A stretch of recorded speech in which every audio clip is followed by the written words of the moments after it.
Hello students, class 12 के chapter first solid state में आज जिस टॉपिक पे हम डिस्कस कर रहे हैं वो है ठोस पदार्थों में चुंबकीय गुण, मतलब मैग्नेटिक प्रॉपर्टीज ऑफ सॉलिड। ठीक है, आप जानते हैं कि जब हम किसी चालक तार में विद्युत धारा प्रवाहित करते हैं, ठीक है, मतलब करंट फ्लो करते हैं, तो उसके आसपास एक क्षेत्र उत्पन्न होता है जिसको क्या कहते हैं हम? चुंबकीय क्षेत्र कहते हैं। ठीक है, और ये जो चुंबकीय क्षेत्र उत्पन्न होता है वो किसके कारण होता है? आवेश के कारण। ठीक है, उसमें क्या करते होता है कि आवेश जो है गति करता है, जिसके कारण चुंबकीय क्षेत्र उत्पन्न होता है। ठीक है, तो आप जानते हैं कि जब हम किसी चालक तार में धारा प्रवाहित किए तो उस चालक तार के जो इलेक्ट्रॉन हैं तो वो क्या करने लगते हैं? गति करने लगते हैं। इलेक्ट्रॉन क्या करते हैं? गति करने लगते हैं, और उस इलेक्ट्रॉन की गति के कारण ही उसमें क्या उत्पन्न होता है? चुंबकीय क्षेत्र उत्पन्न होता है। ठीक है, और आप जानते हैं कि इलेक्ट्रॉन क्या है? एक आवेशित कण है। ठीक है, और हम क्या कह रहे हैं कि आवेश के कारण क्या होता है? आवेश की गति के कारण ही चुंबकीय क्षेत्र उत्पन्न होता है। ठीक है, तो इस तरह से किसी भी चालक पदार्थ में चुंबकीय क्षेत्र उत्पन्न होने का कारण क्या है? इलेक्ट्रॉनों की गति। ठीक है, तो आप देखते हैं कि इसके चारों ओर क्या होता है? एक चुंबकीय क्षेत्र उत्पन्न हो जाता है। ठीक है, तो यहाँ पर देखिए कि आवेश क्या है? एक सीधी रेखा में क्या कर रहा है? गति कर रहा है ना। आवेश एक सीधी रेखा में गति कर रहा है, और जो चुंबकीय क्षेत्र है वो क्या है? वृत्ताकार है। ठीक है, ये गोल दिखाई दे रहा है आपको, वृत्ताकार है। और जब चालक तार को हम कुंडली में बदल दें, ठीक है, ये देखिए कुंडली है, जब हम चालक तार को एक कुंडली में बदल दिए हैं और उसमें विद्युत धारा प्रवाहित करते हैं, तो कुंडली में भी क्या करेंगे? इलेक्ट्रॉन क्या करेंगे? गति करेंगे। ठीक है, तो जब कुंडली में इलेक्ट्रॉन गति करेंगे तो चुंबकीय क्षेत्र कैसा होगा? समानांतर होगा। ठीक है, इस तरह से होगा, इस तरह से समानांतर हो रहा है। ठीक है, तो कुंडली का एक सिरा क्या हो जाता है? एक सिरा एन ध्रुव बन जाएगा और एक सिरा क्या बन जाएगा? एस ध्रुव बन जाएगा। ठीक है, एक उत्तरी ध्रुव और एक दक्षिणी ध्रुव बन जाता है। ठीक है, तो इसे क्या कहते हैं? चुंबकीय द्विध्रुव आघूर्ण कहा जाता है। ठीक है, इसे क्या कहते हैं? चुंबकीय द्विध्रुव आघूर्ण कहते हैं, या इसी को संक्षेप में कहूं तो क्या कहेंगे कि चुंबकीय आघूर्ण। ठीक है, इसकी जो यूनिट होती है वो, इसकी यूनिट का नाम क्या है? तो इसको बोर मैग्नेटॉन कहते हैं। ठीक है, इसको, इससे चुंबकीय आघूर्ण को म्यू वी से शो करते हैं या फिर म्यू से शो करते हैं। इसकी वैल्यू कितनी होती है? मतलब एक बोर मैग्नेटॉन की वैल्यू, एक बोर मैग्नेटॉन की वैल्यू कितनी होगी?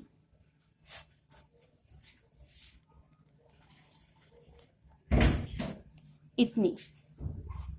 ठीक है, सॉरी 24 होती है ना, मतलब 9.27 × 10⁻⁻24। ठीक है, इतनी होती है एक बोर मैग्नेटॉन की वैल्यू। ठीक है, चुंबकीय आघूर्ण को इससे प्रदर्शित करते हैं। इतना समझ गए आप लोग? अब देखिए, जैसा कि देखिए ये एक ठोस पदार्थ है, तो इस ठोस पदार्थ में ये परमाणु अरेंज है। ठीक है, परमाणु के कण है, ये व्यवस्थित है। तो आप जानते हैं कि एक परमाणु में क्या होता है? बीच में नाभिक होता है और उसके चारों ओर इलेक्ट्रॉन क्या करते हैं? गति करते हैं। इस चीज को आप जानते हैं, है ना।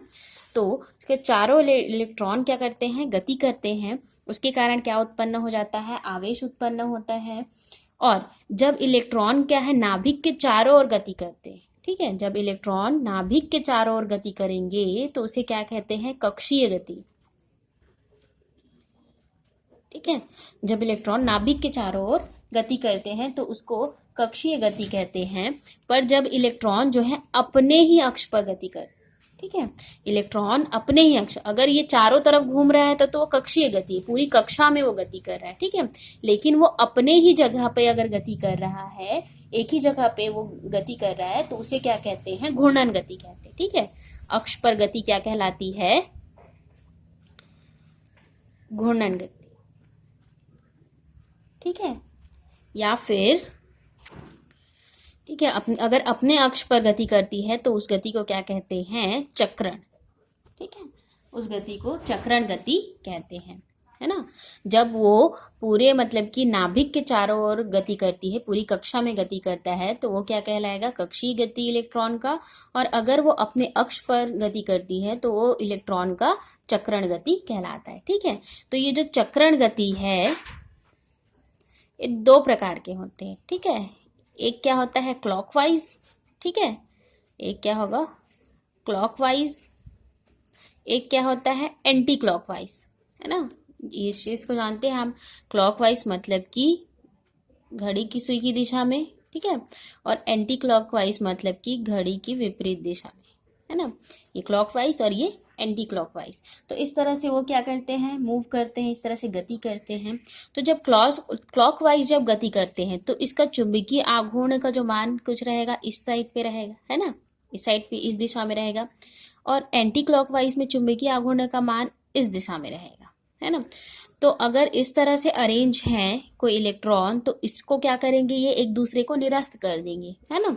ये एक दूसरे की विपरीत दिशा में है, इसलिए क्या करेंगे, मतलब कि एक दूसरे के आमने सामने हैं तो ये क्या करेंगे कि एक दूसरे को निरस्त कर देते हैं, है ना।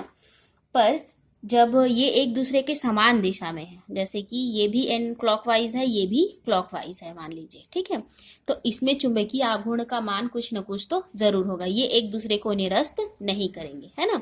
मतलब इसका कुछ न कुछ तो मान जरूर होगा। और इसमें क्या होगा, ये एक दूसरे को क्या करेंगे, निरस्त कर देंगे, है ना। मतलब इसके चुंबकीय आघूर्ण का मान क्या हो जाएगा, 0 होगा। और अगर चुंबकीय आघूर्ण मतलब कि उनकी जो दिशा है वो इस तरह से है, ठीक है, समानांतर है, एक ही दिशा में है, तो उसका चुंबकीय आघूर्ण का मान 0 नहीं होता है, ठीक है। तो इस चीज को आप समझ लीजिए। और परमाणु में वह स्थान जहाँ पे इलेक्ट्रॉन पाए जाने की संभावना सबसे अधिक होती है, मतलब इलेक्ट्रॉन की पॉसिबिलिटी जहाँ सबसे अधिक होगी उसको क्या कहते हैं, कक्षक कहते हैं, ठीक है। तो आप जानते हैं, देखिए एस कक्षक में कितने होते हैं इलेक्ट्रॉन, हम 2 ही फिल कर सकते हैं। पी वाले कक्षक में कितने कक्षक होते हैं, ठीक है, पी में ऑर्बिटल में कितने होते हैं, तो 3 होते हैं। इसमें ज़्यादा से ज़्यादा हम कितने एलिमेंट डाल सकते हैं, 6 डाल सकते हैं, 6 इलेक्ट्रॉन डाल सकते हैं। मान लीजिए यहाँ पे मैं बोल रही हूँ कि 4 इलेक्ट्रॉन है, ठीक है, तो 1 2 3 और ये लास्ट वाला 4, ये 4 इलेक्ट्रॉन डाल दिए मैंने। तो ये क्या है, एक दूसरे के विपरीत दिशा में, मतलब कि एक क्लॉकवाइज है एक एंटी क्लॉकवाइज है, तो इसके चुंबकीय आघूर्ण का मान क्या हो जाएगा, 0। पर ये दोनों तो समानांतर है, मतलब एक ही दिशा में है, तो इसका कुछ ना कुछ तो मान जरूर होगा, है ना। इसका कुछ ना कुछ तो चुंबकीय आघूर्ण का मान जरूर होगा, ये 0 नहीं होगा, है ना। इस चीज को समझ लीजिए कि जब ये इस तरह से आमने सामने हो, ठीक है, एक क्लॉकवाइज हो और एक एंटी क्लॉकवाइज हो, तो ये एक दूसरे को चुंबकीय आघूर्ण क्या हो जाएगा, 0 हो जाएगा, एक दूसरे को निरस्त कर देते हैं, ठीक है। अब आ जाते हैं हम मेन टॉपिक जो हमारा है कि ठोस पदार्थों में 5 प्रकार के चुंबकीय गुण पाए जाते हैं, ठीक है। कौन कौन सा, अनुचुंबकीय, प्रतिचुंबकीय, लौह चुंबकीय, प्रतिलौह चुंबकीय और लघु लौह चुंबकीय, ठीक है। Paramagnetic, diamagnetic, ferromagnetic, anti ferromagnetic और फेरीमैग्नेटिक, ठीक है। इतने 5 प्रकार के होते हैं। अब इसके बारे में हम डिटेल से पढ़ेंगे। तो सबसे पहला क्या है, वे पदार्थ जो चुंबकीय क्षेत्र में दुर्बल रूप से आकर्षित होते हैं, ठीक है। मतलब अनुचुंबकीय पदार्थ वे पदार्थ होते हैं जिसको अगर हम चुंबकीय क्षेत्र में रख दें तो वो आकर्षण का अनुभव करेंगे, ठीक है, आकर्षण का अनुभव करेंगे। किस तरह का आकर्षण, दुर्बल, ठीक है, दुर्बल रूप से आकर्षित होंगे तो उन्हें क्या कहेंगे, चुंबकीय पदार्थ, अनुचुंबकीय पदार्थ कहते हैं, ठीक है। जो मैग्नेटिक फील्ड में रखने पर आकर्षण का अनुभव करे वो क्या कहलाएगा, अनुचुंबकीय पदार्थ कहलाता है, ठीक है। और ये क्या है, अस्थायी चुंबक, इसमें क्या होता है, अस्थायी चुंबक का गुण होता है। कहने का मतलब है अगर हम उसको उस पदार्थ को चुंबकीय क्षेत्र से हटा दें तो उसमें चुंबकत्व का गुण क्या हो जाएगा, समाप्त हो जाएगा, खत्म हो जाएगा, ठीक है। तो अस्थायी प्रकार का चुंबक का गुण पाया गया। और इसमें जो इलेक्ट्रॉन होंगे वो कैसे होंगे, अयुग्मित होंगे, ठीक है, मतलब अयुग्म मतलब सिंगल होंगे। देखिए इसके एग्जाम्पल क्या हो जाएंगे, अनुचुंबकीय पदार्थ के ऑक्सीजन है और कॉपर 2+ है और मैग्नीज है। तो इसमें देख लेते हैं कॉपर 2+ का एग्जाम्पल लेते हैं, ठीक है। तो कॉपर का जो है परमाणु क्रमांक कितना होता है, 29 होता है ना। तो देखिए अगर इसका इलेक्ट्रॉनिक विन्यास की बात करें तो इसका इलेक्ट्रॉनिक विन्यास क्या हो जाएगा, आर्गन, ठीक है, और 3d10 4s1, ठीक है। इसका कॉपर का है, ठीक है, लेकिन इसमें क्या है 2+ है, मतलब 2 इलेक्ट्रॉन क्या हो गए अपने पास, कम हो गए, है ना। तो 2 इलेक्ट्रॉन कम होने के बाद इसका जो इलेक्ट्रॉनिक विन्यास है, इलेक्ट्रॉनिक कॉन्फ़िगरेशन है, वो क्या हो जाएगा, ये हो जाएगा, है ना। हमने क्या किया, 2 इलेक्ट्रॉन निकाल लिया, तो 1 इलेक्ट्रॉन यहाँ से और 1 इलेक्ट्रॉन यहाँ से, ठीक है। अब इसमें क्या है, एस कक्षक में तो कोई भी इलेक्ट्रॉन नहीं है, तो अब हम डी कक्षक का वो बना लेते हैं।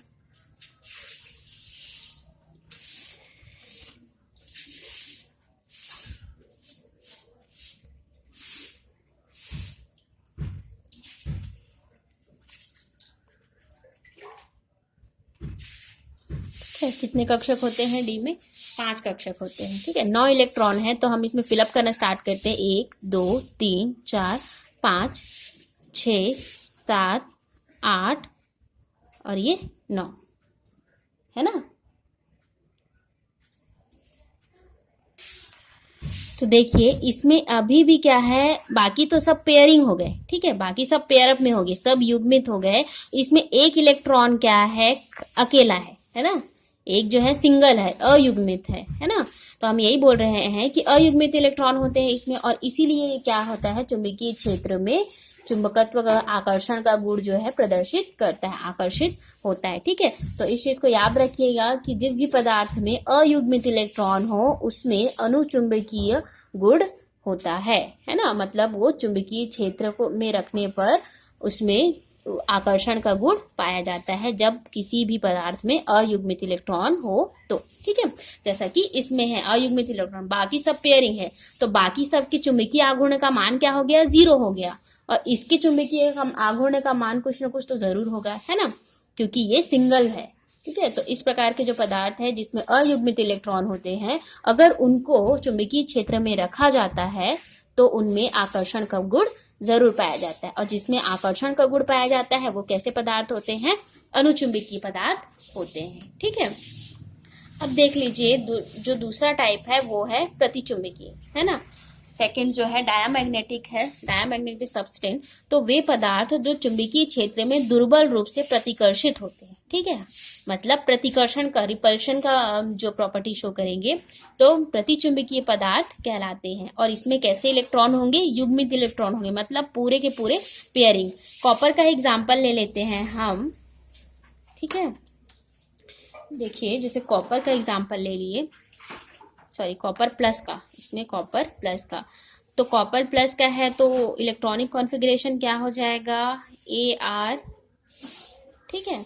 1 इलेक्ट्रॉन हम करेंगे तो क्या हो जाएगा 3d10 और ये 4s0, ठीक है, ये हो जाएगा।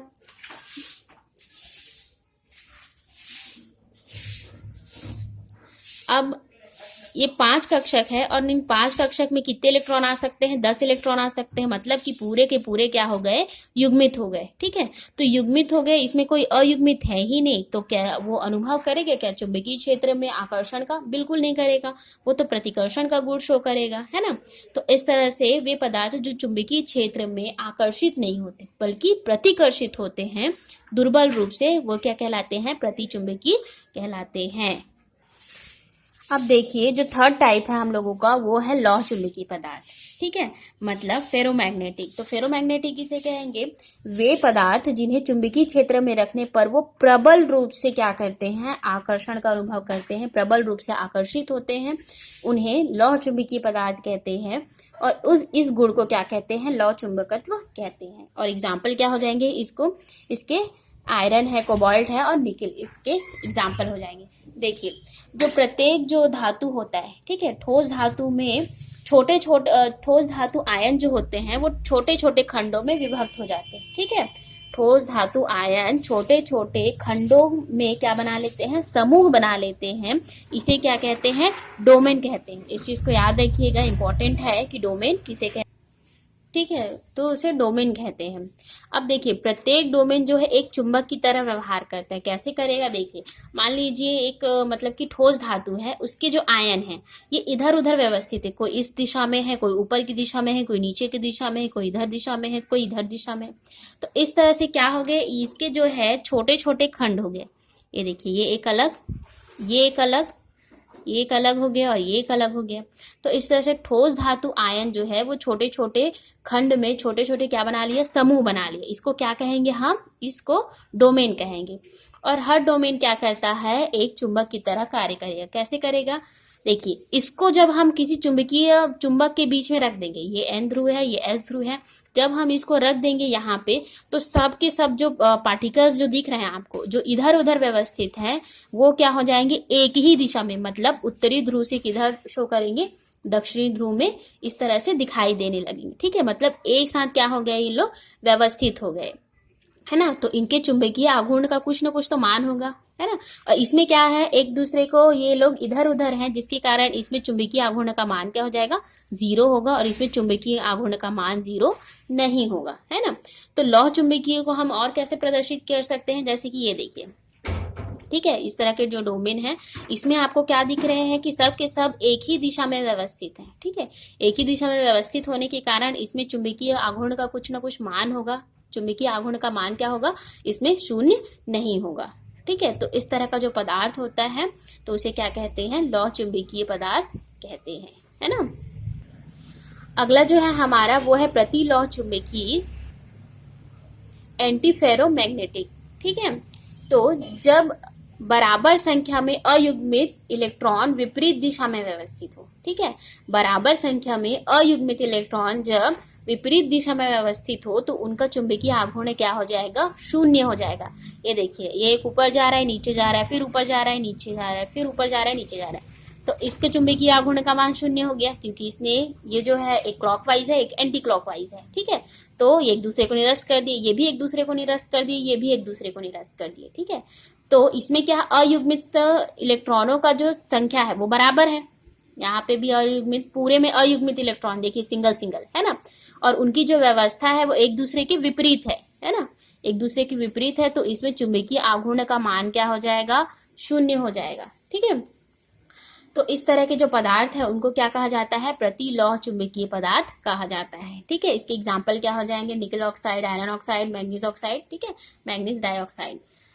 तो ये है प्रतिलौह चुंबकीय। अब जो है हमारा फेरीमैग्नेटिक सब्सटेंस, लघु लौह चुंबकीय, वो क्या होगा कि जब अयुग्मित इलेक्ट्रॉन जो है असमान संख्या, ठीक है, अयुग्मित इलेक्ट्रॉनों की असमान संख्या विपरीत दिशा में व्यवस्थित हो, और परंतु क्या है, चुंबकीय आघूर्ण का मान 0 ना हो। ठीक है, कहने का मतलब हम क्या बोलते हैं कि अगर ऑपोजिट डायरेक्शन में हुआ तो उसका चुंबकीय आघूर्ण का मान 0 हो गया, पर इसमें क्या बोल रहे हैं कि असमान। ठीक है, देखिए जैसे कि ये जो है सेम डायरेक्शन में है, उसके बाद ये वाला जो है, ये जो दोनों हैं आपको एक क्लॉकवाइज एक एंटी क्लॉकवाइज दिखाई दे रहा है ना, एक दूसरे के विपरीत दिखाई दे रहा है, यह भी एक दूसरे के विपरीत है, तो इसका चुंबकीय आघूर्ण का मान क्या हो गया, 0 हो गया, एक दूसरे को निरस्त कर दिए।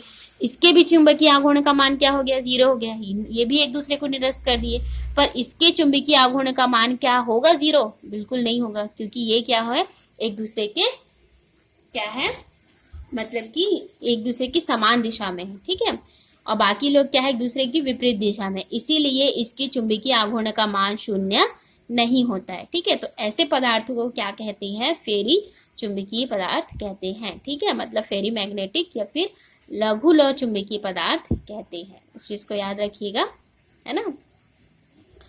तो ये था चुंबकीय पदार्थ, और अभी तक जिन्होंने चैनल को सब्सक्राइब नहीं किया है वो सब्सक्राइब कर देंगे। Thank you.